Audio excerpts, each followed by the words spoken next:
guys, I'm Si, welcome to Ace Podcast Nation. We are back here at Eat Sleep Media for another episode of My Story. Bit of a hybrid episode. We're going to talk about this man's story, but of course we're going to talk a bit of wrestling, I no doubt as well. But I'm delighted to be joined by former TalkSport US editor, now Daily Mail sports editor. Yes, that's right. Sports Mr Alex McCarthy. Welcome, my friend. Thank you very much for having me, brother. Long overdue that we did this in the flesh. It was wicked, Can actually shake a hand. There you go. Done a few on Zoom and StreamYard and all the rest of it. That's it. When I hit you up a couple of weeks ago and I was like, oh, you're going to be in Cardiff, aren't you? Got to do something, haven't we? Well, if you're already in town, you know, got to do something. Makes sense. So yes, WWE's in town, mate, and they've brought you with them. Well, you know what I mean. Yeah. But they've brought thousands of people. But I'm sure I saw Ariel Hawani when I was waiting for you in the car just now. Yeah, I saw him this morning. I had a good chat with him because he obviously had Triple H yesterday, which is funny because the highlight of my career is probably Triple H in Cardiff, ironically, 3 years ago. That was for NXT 2019. Yeah, it was after Takeover. So when you, I just said to him like, yeah, how amazing that is, and he had him for an hour and a half. I only had him for half an hour. He had him for an hour and a half, and what a time to have Triple H, right? Yeah. Like, you know, everything that's changing creatively. That interview I think is going to drop. They were saying it's going to drop this afternoon, or I don't know when this drops, but what day is it today? Friday afternoon going into the evening, and you just know it's going to be big headline news. So, man, Ariel's great though. We were talking as well that he went to see Forest City. He's become a Forest fan for some reason. Yeah. And we were just talking about that really. He saw the Erling Haaland masterclass this week. So yeah, I mean, fair play, I say. Haaland's going to score about 50 it's ridiculous, million goals. He's going to be you know how like La Liga numbers, where Ronaldo and Messi, and you'd be like, that's ridiculous. Like more goals than games. Like Haaland's going to be the first guy to really do that here. I think Suarez came close, but Haaland's going to be the guy who... He's seriously, he might get like 40 goals. Easy. Yeah. Well, I think he's on about like... If he stays fit. He's on 10 already, I think, isn't he? Because he scored 2 hat-tricks. Is it 9? He 9 or 10. Something like that. But either way, I know he's had some injury issues in Dortmund. If he stays fit, it's a wrap. Scary for the rest of us. It really is. But can't talk about football. We haven't got enough time. So sure. Talk to me a bit. Let's talk about WWE first of all. You mentioned there's been some big changes. Triple H is in charge. First question: do you think in the 5-6 weeks since he's taken over, you can see a big change? Yes, I do think that. Even from my own personal enjoyment, I think WWE has become infinitely more enjoyable to watch. You know, it just the small things. I mean, he's given people their names back. Not that it really makes a difference in the viewing pleasure, but he's put an emphasis on the mid-card titles, right? The US title, IC title. He's showing the prestige and the lineage of the belts that were sorely lacking beforehand. So it's been great to see them get showcased in a pivotal light. Stories actually connect from week to week now. Mm-hmm. Like, things matter. We've been given cool surprises like Gargano and like even like the way they end shows, right? Like, I think at its apex, which to me WWE was probably the turn of the millennium, right? Mm-hmm. Like 99 into 01 is probably the apex. Every show ended in a way that was like not necessarily a cliffhanger, but like there was a reason for you to get invested in what's going to happen next, or you know, it would like, kind of took it up a notch. And Raw was sorely missing that for a long time. Whereas now, you know, even like the Beth Phoenix moment at the end of a week ago's Raw, like just so cool, like her and Ripley opposite each other, and man, like it's just like a through point in it to the very next small episode. Things that he's added that, you know, you would think are basics, and it's just made the show so much better. But those things went away. So like when we were younger, when I was a kid, like you would watch the end of Raw, and you were itching to watch the next week's episode. Yes. Whereas, I would say from about 8 weeks ago, I was pretty much watching clips on YouTube. Yeah, I me wasn't too. Even watching Raw. I've been quite open about this. I kind of fell out of WWE for a little bit after WrestleMania. I just got a very samey. It was just vibe. difficult to watch, wasn't it? Yeah. I didn't even watch SmackDown. I was just watching clips on YouTube, which is sad because is something which has been appointment viewing TV for me for like 20 years. Yeah. Do you know what I mean? So then to see it sort of get to that state was a bit depressing. But then to see it kind of turn around real quick has been fascinating to watch from the outside.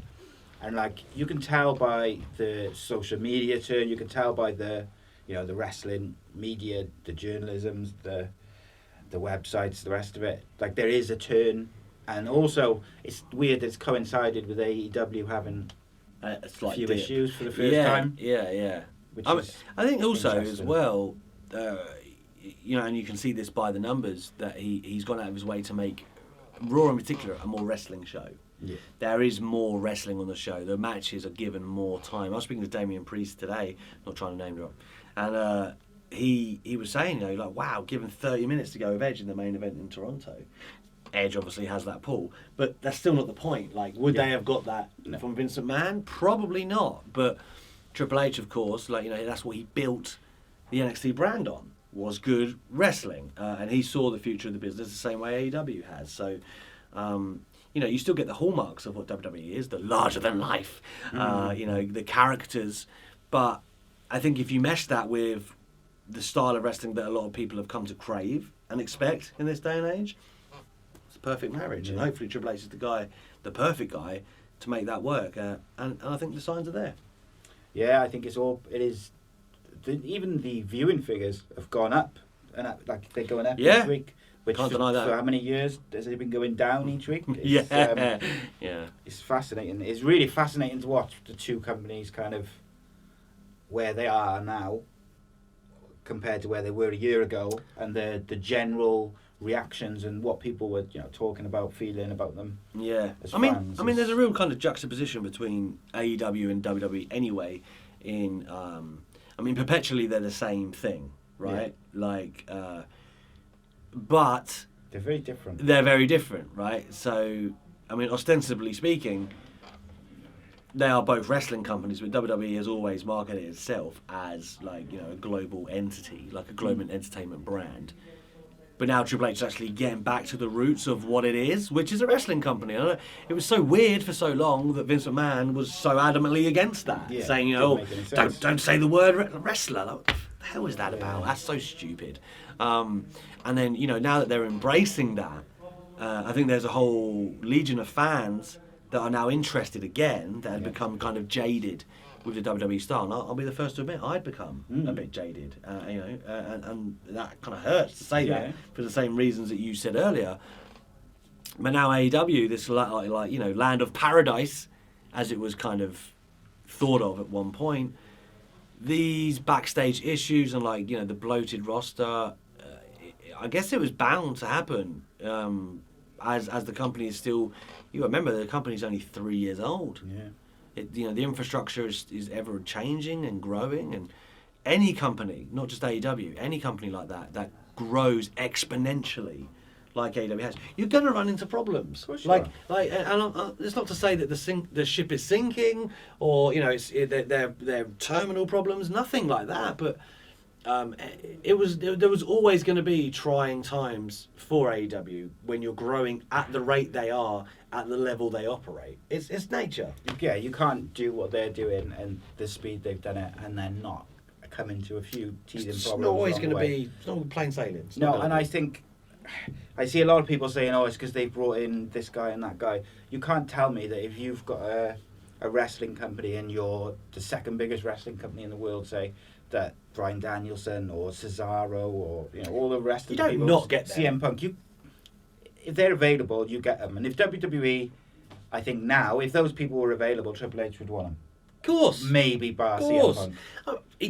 And I even think that he probably would. I think he'd probably set himself aside for the business that could be done with Punk. It's annoying, because you look at someone like Cody. I know Triple H can't wrestle again now, which is sad. I wish he'd gone out on his own terms. But to bring Cody back to WWE after the Throne Smash, right? And you got to remember Triple H was the head of talent relations for a while, and he's been in charge of recruiting. Wow. That would have been amazing if you could have paid that off with a feud and a rivalry. Unfortunately, we can't. But not much gets done without Triple H's say so. Certainly not now. And I still think he has, there's obviously some things that he feels differently to Vince from. We've seen them all already. We've discussed them already. But one of them that I do think he has is that, business is business. Yeah. And if good business can be done, they would be open to doing it. I wouldn't say there's a single person in AEW right now that WWE would categorically say, no, if it could benefit them down the road, I think they would look into it. 100%. And I mean, obviously they tried to sign him like Omega and the Young Bucks and people before AEW was a thing. So, and it's worth noting that Omega and the Bucks had great things to say about Triple H. Yeah. If AEW wasn't a thing, they would be there. Absolutely. Let's not get that twisted. They would be there. They would have took the biggest paydays of their careers, and they would have took their talents there. And under Triple H and NXT, I'm sure it would have gone great. Honestly, I am. Yeah. I have very high confidence that they were on the same page. And I've had interviews with the Bucks and Omega where they've told me what they talked about with Triple H. And I've asked Triple H. Like, they all seem to be on the same page of what they see wrestling as. And you can see that reflected in what Triple H is, the way he runs NXT and WWE, right? So I don't doubt that. The problem would have been, as the Elite have already alluded to, okay, what happens when you get to the main roster? Yeah. And then Vince McMahon looks at you, and it just wouldn't have been the same. It wouldn't. I just don't think it would have worked. Kenny might have had an AJ Styles run. He might have, but still, it wouldn't have been what we would have all wanted. So I think, is it more plausible now? Of course it is. But it's only kind of fantasy, right? Because how deeply embedded they are with AEW. Unless that were to change, all I will say is, okay, I don't see it happening, but I didn't see the Cody thing happening. But then now that it has happened, it kind of makes a lot of sense. You think you kind of feel foolish for thinking that it wouldn't happen. Yeah, it's almost like it made, when you look at it now, it's just like, well, of course, it makes sense. Of course, he wanted to go back to where he began, and he for his family's legacy, and he signed a mega million deal as well to go back. Like, of course, and what would the value of a Kenny Omega or a Young Bucks be before they retire? Oh, God, a lot. And I think Triple H would put a high value on them. So the fact that they had good talks. And, like I said, they all bought into what Triple H had to say. Says a lot. So just to kind of wrap up on the wrestling bit for a minute, Right. I want to ask you a couple of questions about tomorrow. Sure. Which match are you looking forward to the most? I am looking... Can I swear on this? Yeah. I'm looking forward to Sheamus and Walter beating... Gunther beating the Seven Stages shit out of each other. He'll be Walter again soon enough. Yeah, I think so. I did an interview with Doudrop recently where she said she had spoken to Triple H about changing the name. So she obviously... and she said, she thinks a lot of people are doing that with Triple H, and obviously we've seen people get their first names back. I think... I spoke to Walter and Ludwig Kaiser, Marcel Bartel, today. I asked them directly, would they be speaking to Triple H about something? But I think they're fine now. Like, they've already made the change. It almost doesn't make sense to change their... Why would you change it again now? Just be confusing to go back now. Whereas a Doudrop, I think you could go back. Yeah, if she turns on Nikki or something, and you can do it as a whole... I think you could definitely go. I think you could definitely go back. So, but harder with Gunther, especially how he's been positioned. So, he's also carried that name change very well. Yeah, He has with it, and I still prefer Walter, course, but it works for what it is. But I think him and Sheamus, that's going to be so brutal, so violent, and Sheamus can take it, so Walter's going to give it, and obviously you've got the added element of Sheamus trying to get the clean sweep. I think only Edge has got it, where you've won everything, and that includes not just titles, but King of the Ring, Royal Rumble, Money in the Bank. Sheamus is the only one who needs the IC title to complete the sweep. So you've got that. I also think Riddle and Rollins has heated up tremendously. So when that was called off SummerSlam, everyone was like, what are you doing? Like, why would you pull that? And same with the Clash of the Castle. And then now with what they've done on TV to build it up, I feel they've done a great job. Everyone's got more invested. Everyone loved how Rollins crucified Riddle on the mic this week. That spin on the John Jones Call Me A mic interview was superb. He's still there. He's still there, pussy. Yeah. Honestly, it was great. And I feel I think that's a Triple H thing, looking at things differently and saying things don't have to be the same all the time. We don't have to do what we did 10 years ago. Exactly. And normally people go, oh, but SummerSlam's the biggest show of the year, right? Like, all the big matches should happen there. But, I guess there's a narrative to be spun here. You're going to get close to 70,000. I think we're at about 65 sold thousand-ish last time I heard. So you're going to get close to 70,000 people. This is a big deal, this show. Mm-hmm. You need to fill it out with big matches.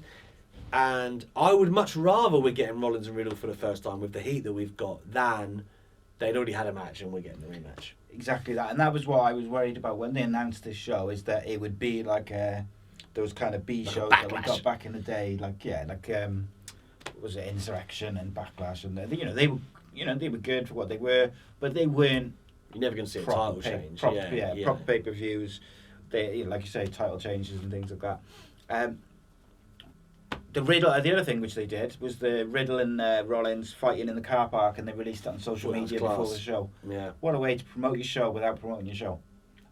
Yes, yeah. I mean, like I said, there's a lot of small things they're doing that work. And really, what Vince McMahon had done, he'd got very formulaic, right? Like, go to the ring, kind of promo, distraction finish. That's a feud. And the show was almost the same order as well. Someone comes out, cuts a promo, go to break. At least these are a bit more unorthodox methods to switch it up a little bit. I'm all for it. The monotony of what WWE had become was becoming difficult to stomach. Title changes tomorrow, any? So, let me put this to you. I think Paul Heyman turns up before the Roman Reigns match and says that the titles, that match is only for one of the titles, is my prediction. And then Drew McIntyre will win. Maybe if some the titles, sort of shenanigans from someone. But. Well, if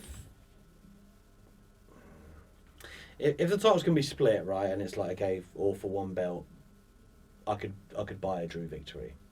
And there would be a fever pitch in the stadium. Yeah. I don't think Sheamus and Drew will win. So it'll be one or the other. But then I said that at WrestleMania 35 and all the baby faces won. Mm-hmm. The thing with the Sheamus Gunther match is, all right, Sheamus can win it, but you'd only really do it if you need Gunther to drop it to move to something else. Is he next in line with the title?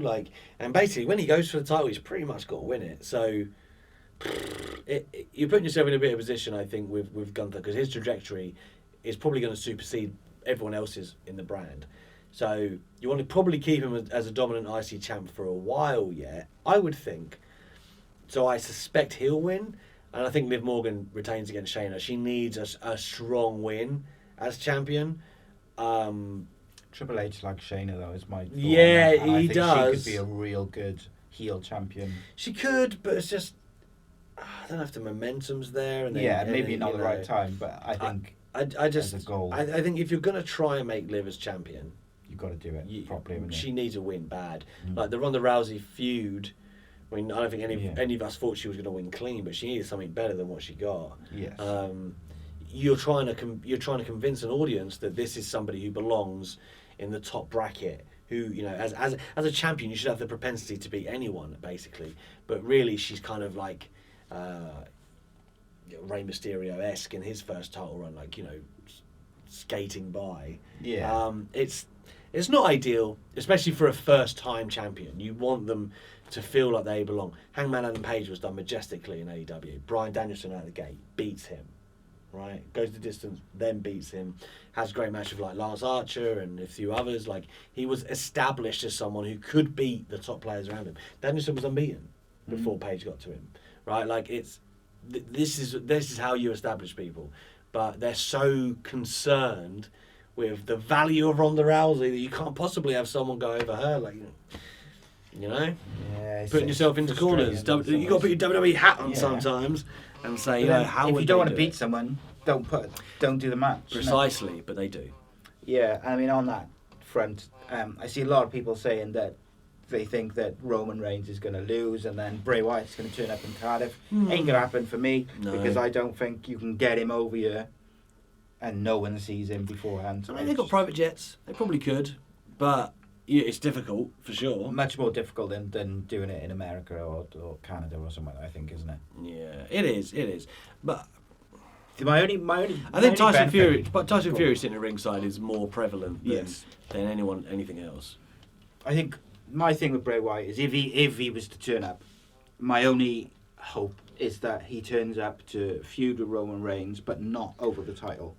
So if Drew's going to win it, and then they can do something after the match to start a feud with Roman and Bray, continued from before, but not over the title, because that's what ultimately cocked up the Fiend in the first place, was that they put him in title matches. Well, I mean, the booking of the And Goldberg, the roller, yeah. Oh, don't get me started. Yes, indeed. But if the other thing you have to consider with Roman, right, and there's two schools of thought with this. Does he need the title to face The Rock next year? Now, most of us would say no. Yeah. It's a big enough match as it is. But then you have to consider that the Tribal Chief character and what they would be feuding over, head of the table, legendary Samoan status.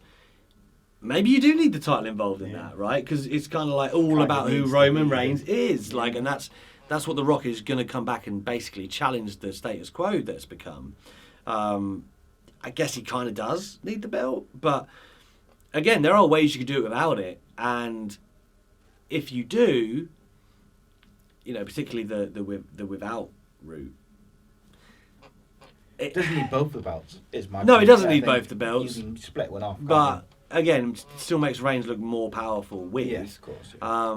But you have plenty of options if you take the belts off Roman, and I personally feel like you could do Rock and Roman without the belts, but I just feel WWE probably will do it, and in that case, I don't see them ending it now. And also Roman goes over the Rock. Let's not forget that. So then he's going to have had the belt nearly 2.5 years.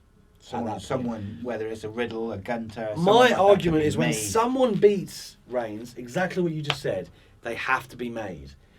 Drew beating Roman? He's already made. Isn't He's he? already, I get it. He's already nearly there. It'd be like a Lesnar ending the streak situation, where you'd be like, I mean, I understand WWE's perspective, like it has to be someone who could beat the streak, but I still think that there was other people you could have had break the streak that would have got a better rub. Do not make the same mistake with Roman, right? Make sure whoever beats him, it could be a Cody, and I know he's kind of made, but he's never been to the top of the mountain. Seth doesn't need it. But a Walter or a Bron Breakker, Bron Breakker might not ever be ready, but even Johnny Gargano as an underdog, there's a story to be. I don't think it'll land, I'm just saying there is. But you want the next person to be maybe the guy, not just like someone who's going to. You want it, and Walter is someone, Gunther, sorry, who you could there are tons of dream matches for him. You want him to go against like Drew, Roman, and Brock. That's a year worth of programs. Right, to see him versus Cody. I would. That's a match I don't think I've ever seen. But Brock and Walter is the one. Yeah. I'd even watch Walter slap the shit out of Goldberg's chest. Like, give me that. I'll take that. There's just I feel like there's more there with that. For Drew to win it, yes, it would be an amazing moment in the UK. It would be great, right? Like it would be well received. And it'd be a memorable thing the same way as Bulldog beating Bret Hart. Sure. Is SummerSlam 92 the same if Bret Hart wins? I don't know if it's the same. Well, it's not still really good, is it? But still good, but it's not going to be revered and remembered the way it was. Yeah. So, you could make the argument that, okay, they want to make an indelible moment here, which leads to Drew McIntyre winning. But I just think in the grander scheme, if you've had him have the belt for 2 years, the significance of that should be for someone who's arriving. Yeah, they in the could main make event someone scene. new, and I think there's the three which stick out for me is like Riddle, Walter, and Cody. Like those any of those three, you could do something special with them, take them to the next level. Sure, yeah. Whether WWE feels the same is probably another thing, and as always, we'll see, I guess. I want to talk a little bit about you, mate, for this last me. This last part. Sure. Yes, indeed, because you've had a few changes since we last spoke. Yeah. Obviously. So first of all, tell me a bit about when you kind of joined, because I don't think we have ever talked about this. But like, how did you get into like talk sport and into that realm of things? So I was doing wrestling stuff with Give Me Sport. Now, the short version of that, Give Me Sport was really my first foray into journalism. I had been doing some bits and pieces of writing, but it was my first like staff writer job. And they had me in as an NBA writer. That was my way in. They had an official partnership with the NBA. And I'm one of the few Brits, I guess, that can write and knows about the NBA. So I got in there. Then I became the US writer. And as part of that, WWE fell under my jurisdiction. There wasn't many people in the office putting themselves forward to write about it, but I was very much like, yeah, I'll take it. And I remember got offered a Sheamus interview and Big Show. Big Show was my first one. And they just went so well. And the numbers did so good that they were just like, yeah, man, like, just keep writing this. And it just kept going and going and going. And then they put me on football writing for a little bit, which kind of perturbed me. But when I think by the end of my final year there, they said, you know what, just do wrestling. You're good at it. It does good numbers. Just do wrestling. Fine. So that's when I started going to WrestleManias and SummerSlams, and the coverage was great. The podcast was doing really well, and then basically TalkSport approached me and just said, look, we are looking to expand our website team. We haven't got anyone that can really grow wrestling. We've never really done it. We've only touched a few bits and pieces. And they said that they wanted their boxing UFC as well, which is other stuff that I do. Yeah. So I was like, cool. It was a good pay rise, bigger company. I'm in. Worked nicely. I'm in. So then I went there, and then I always throw out this stat in interviews, but the first year, the year before I joined, they'd done like maybe 30,000 clicks. In the second year, my first year, after 12 months, we've done 13 million. So the jump, obviously that's more revenue for the company and, or whatever. And they were like, wow, like there's something going on here. And that's when I had a meeting with the main boss. And I was like, look, I think we can have a radio show here. Like, I know it's not really what TalkSport's doing right now, but look, there's clearly a fan base. Like, let's see, what we can do here. And I thought a phone-in would be a great idea. That took a few months to come to fruition. There was a lot of different jumping through hoops and, people that weren't really for it or thought it could be a much smaller thing. And then eventually I was about to go out and cover the Royal Rumble when Edge returned, 2020. And I got a text just saying, listen, first Monday back after Royal Rumble, or Tuesday I think it was, we're going to go live, you got a show. And I was like, whoa, like I had no radio experience other than being like like doing guest bits where I would tell, I'd report, but like to host, I was like, shit.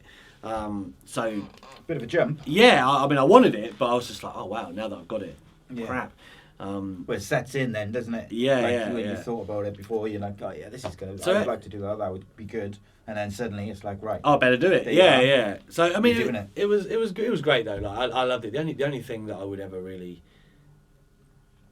complain about, and it's not complaining at anyone because it can't be held, but COVID, right? Like COVID stopped us from really getting people into the office. Couldn't do what we were doing right now. Couldn't go to WrestleMania and like do live shows, and like we're doing a show from Cardiff this weekend, which I'm really really excited about. But it was just a shame we couldn't do it while the iron was hot there and we were on the radio. We're only a podcast now. So you had the momentum, didn't you? Where it was every week you were on the radio. Mm-hmm. I even went on there once, I think. Yeah, you did. But like it was like you had momentum because it was a weekly thing, wasn't it? It was there at the same time every week. We had callers every week. We had interviews every week. Like, and the interviews was they're doing numbers like gangbusters online and certainly for my presence on social media and stuff. It was the most fruitful time of my career by a mile. I still stand by that show was fantastic. Like in terms of guests. And just we were being present at events and things like that.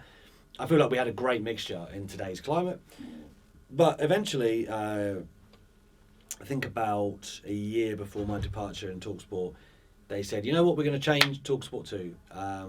We're going to go more live sport, which they are now, and as a result 4 shows had to be cut. Yeah, and it's fine. I understand. It's always going to be the wrestling show, isn't it? Yeah, I mean, I don't think there's also that aimed at you. No, I mean our numbers were still good. Like I've said this before, we on the podcast channel we do better than the boxing most weeks.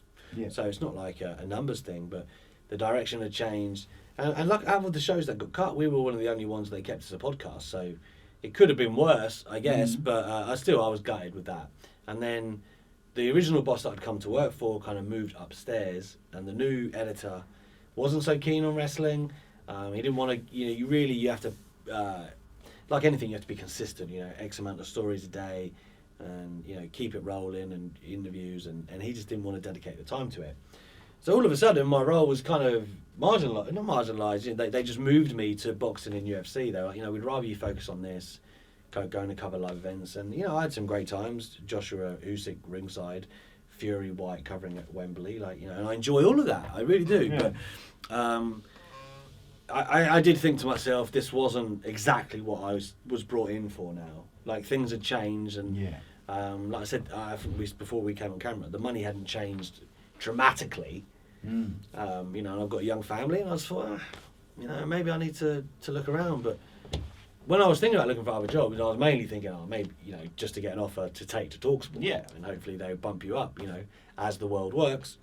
But then the offer I got was so good that I was like, oh man, I think I'm gonna have to go then. So and here I am at the Daily Mail now, who they don't really have an interest in touching wrestling too much at the moment. Maybe the big stuff, right? Like big interviews, but. I'm working on it. Yeah, maybe I was going to say maybe you can kind of steer them. I ground TalkSport down, and I'm going to grind down Daily Mail as well. But the way that the internet is and news is, and particularly in the UK, is ultimately, whether it's the Daily Mail or the one that won't be named and all the others, like they want clicks. That's how they make their money these days. Because they don't sell as many papers as they did 20 years ago. They rely on website clicks. So as guests, not speaking for your boss, but I'm assuming that if you can show that there's an interest there for your content, your articles and things that. I think a little bit for Daily Mail, it's tonally as well. Yeah, it's a different thing to TalkSport, isn't it? Yeah, obviously historically they've never really done that, and I think they are still confused as to where wrestling might sit. Yeah. Like the Metro, for instance, they have WWE in their, I think it's in their showbiz section. Which is fine, because it kind of is just a TV show. Let's be honest. It's very sporty, but I understand why some publications have reservations about exactly where it sits. I understand. And I think Daily Mail is still figuring that out. And if it's a case of it ends up on showbiz, great. I'd still be happy that it's on the site. I just do personally, probably from a biased perspective, feel like it should belong on sport, but then I suppose, like, if the Daily Mail, if they got like separate YouTube channels for Daily Mail Sport, Daily Mail Showbiz, they're not really a video-led site, to be honest. Yeah, I know they have got a YouTube though, haven't they? Yeah, but they don't really post their own interviews, really, and stuff. That's interesting. Yeah, because obviously in this day and age, it is all video. It's all video, and I've been trying to set something up with Tony Khan for a while, which was meant to happen last week. Obviously, the end of the transfer window and all out, it just didn't happen. But it's been on the back burner for a while, and it's gonna happen sooner rather than later. And I imagine that he's somebody that they will be interested in hearing from. So he's also got a foot in the Premier League as well, which means kind of. I don't think he likes it too much when you. Mix the two. Yeah, it's like I remember when I spoke to him once. It was after the first ever Double or Nothing show, and he already knew who I was, which was cool. And he was, thanks for coming. Obviously, I travelled to Vegas, and I said, Tony, I'd love to do something just you and I one day. And he was like, of course. It's 3 years ago now, and he was like, look, just don't. Well, the one thing he said is, just don't ambush me with Fulham questions. And I was like, well, no, at the time, I had no interest in asking him anything about Fulham because it's not my job. Obviously, Daily Mail now, maybe I'm going to have to ask him some Daily Mail, some Fulham questions. But again, that's something I'd say. I'd say that ahead of time. I'd give him fair. He could, if you want to ask, or just say I want to talk about it in the interview. It's whatever. It's fine. But I know he's cautious of that. Football media is different to any other media in the world, isn't it? I think it's crap. It's I think it's rubbish. I think so. I obviously I work closer on football now for the first time in years with Daily Mail. So I'd say it's about 80% of what Daily Mail does on the website. But when I worked in it as a reporter and like, I was doing interviews and stuff, it is crap. It is crap. 95% of footballers are terrified to say anything. This is why they like give podcasts, mate. Well, this is it. You get a footballer in here and just talk to them. They're terrified to say the wrong thing. Every press conference is the same. Yes. It's much more interesting for me to talk to fighters and wrestlers. You know, because in essence, they want to promote themselves. Yes. They're trying to sell something, which means they're invested in giving you something good. Footballers are just. They go into PR. I understand because the scrutiny in this country is insane. Yeah. But this country, I mean England. But UK. I know what you mean, though. I understand why why they are like that and the PR training. It's frustrating. It's just frustrating. It's not. I don't get the same enjoyment out of it. Like I've had loads of different footballers on the football show that we used to do on a Monday. I've had footballers in here as well. And one thing I noticed is you've got to be very careful with the questions you ask them. So like in here it's great because we're just talking about their story and they're telling you stories about their career and on tour and they're relaxed. They're just having a conversation and sharing memories. But when it was online, they were treated more as an interview. And as soon as you ask like a certain question about, how do you think a game's going to go, the next game you're playing or whatever, they go straight into PR mode and you just get the same stuff you always get. Whereas if you keep the conversation going and more general and ask them about other stories within the game, I found that. But you couldn't possibly do that in a press conference. No, of course you can't. You couldn't. And the same as if you get like 2 minutes with someone when you got like a press junket or whatever. Yeah, as I mean, like in the wrestling world, we did the press junket today. There's a fair few wrestlers. Obviously, I've been doing this for years now. You get to know them, of course. Like so when you see them, it's easier. Like for me, in like a Rhea Ripley or a Finn or a Drew, the UK wrestlers, even though Finn's Republic of Ireland, but you know what I mean. They tend to know the domestic reporters. So you haven't got to spend so much time trying to. No, you've got to remember Rhea spent time in NXT UK, so that's the only reason I lump her in with them. But as soon as you see them, it's like, hey, like they know who you are, and you don't have to do the whole buttering up process. Buttering? Trying to build a rapport. In like the 20 buzzword. though, isn't it? Yeah. So you don't have to do that when you know them. You can just be like, they know what you need. Yeah. You know them. It's fine. But still, it's not ideal. Indeed, mate. Look, I could sit here and just talk to you for like hours and hours, but I'm very aware that you've got to get back and do a lot of stuff. This is the Cardiff weekend, brother. Mate, it's rammed. It's rammed. When are you down till? Sunday? No, I'm actually shooting after the show on Saturday, so I don't know if this is even meant to be out there. But Triple H is doing like a little press conference. I saw something about it yesterday. After the show, which I will be doing, and then I'm going home. So tomorrow afternoon is Tomorrow afternoon is my is really the only kind of leisure time I've got from about 1 till 5 at the start of the show. So if you're on the Cardiff High Street, come see. Let's have a beer. Let's have let's have a chat. It'd be great. But that's pretty much the only spare time I've got. That's mad, that is, mate. When you just said how much stuff you've got to do this afternoon, I was like, bless you for coming down here. But, it's only because I like you, Simon. No, I appreciate it, mate, massively. Guys, check out Alex's stuff online, obviously. Still doing Talk Wrestling. Yes. Podcast. So special, check that out. Special one coming from... is that live tomorrow from Cardiff? It is not, but it is going out the same day. So, Saturday afternoon, and then there's going to be another one on Monday. Oh, special, mate, special. Links to everything for Alex is in the description as well, and of course please do subscribe to us and all that good stuff. Guys, it's, as always, a pleasure. Cheers, see you next week. Nice one, Alex McCarthy.